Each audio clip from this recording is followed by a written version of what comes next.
Hello, everyone. Daniel here from the Next Issue podcast.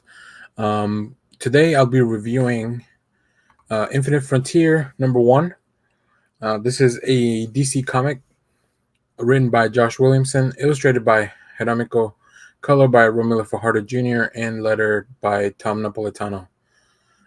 So, Infinite Frontier follows the events of Dark Knight's Death Metal. So, if you haven't read Dark Knight's Death Metal, very slight spoilers. I mean, you kind of know something's happening after because the comics are still around and we're still printing them.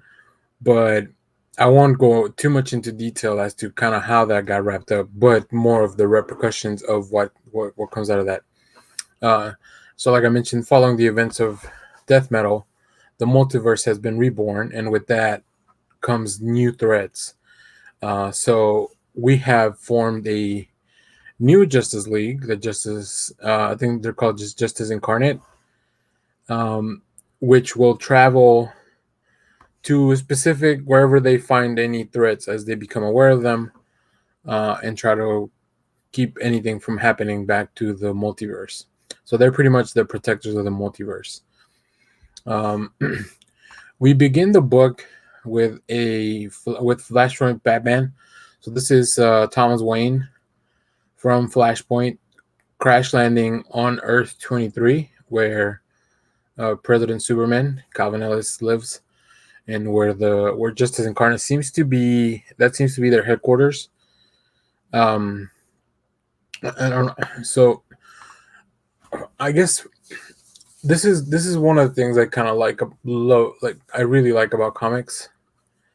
Um, how you can kind of tell multiple stories at once, going back and forth. I think Josh Williamson's really good at juggling the different stories from the characters, because we have a few different things that happen. Right, we see the introduction of the Justice Incarnate.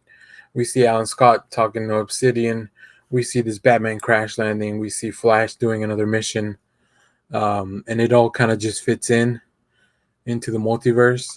I think the art team has their work really cut out for them, because they have to bring a specific touch to each of the universes that we visit.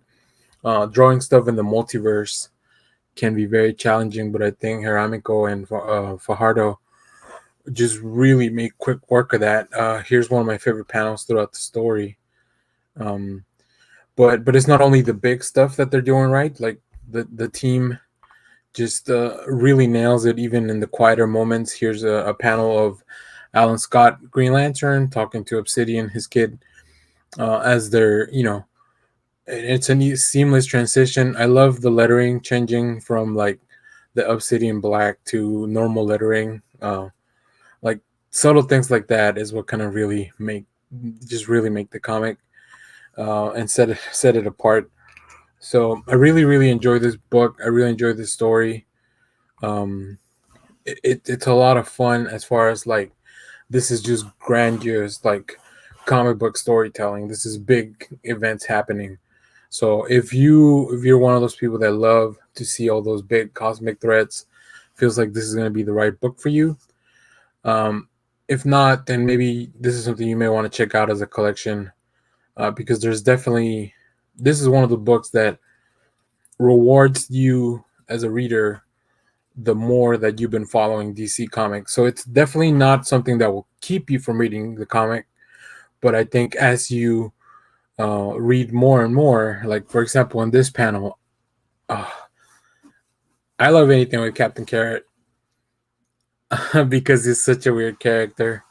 But yeah, we're introduced to a full roster of like really interesting and weird characters from all over DC Comics, from the multiverse. So the more you know about that stuff, the more you've read about it. If you were one of those people that picked up Grant Morrison's Multiversity, then you'll probably be rewarded. If you're one of those people that read all of Dark Knight with the tie-ins and everything, then you're going to be rewarded with all these little things and callbacks.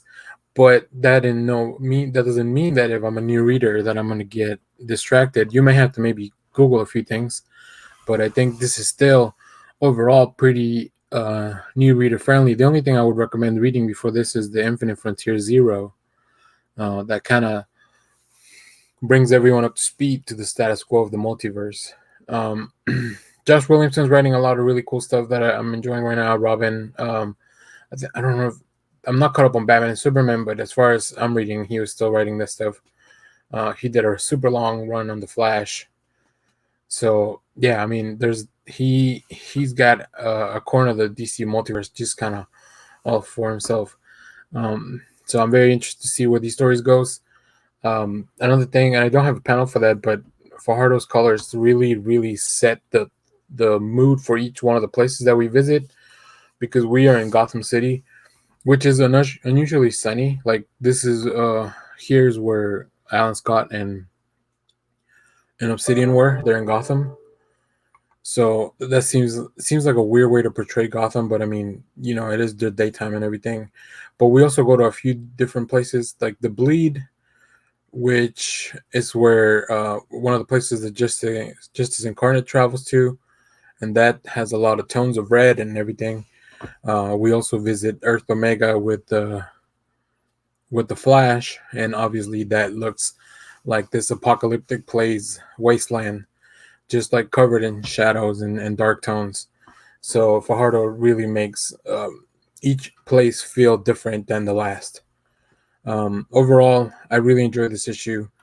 I'm gonna give this a 5 out of 5. It's just a lot of fun. Like this is the stuff I really enjoy about comics. As much as I like all some of the other smaller indie stuff, like this is what got me into comics in the first place. So this is kind of like my bread and butter. So anyways, let me know in the comments below if you're reading Infinite Frontier or if you're reading anything else from DC Comics. I want to thank everyone for watching. Remember to share, like, subscribe, hit the little bell, all the YouTube things.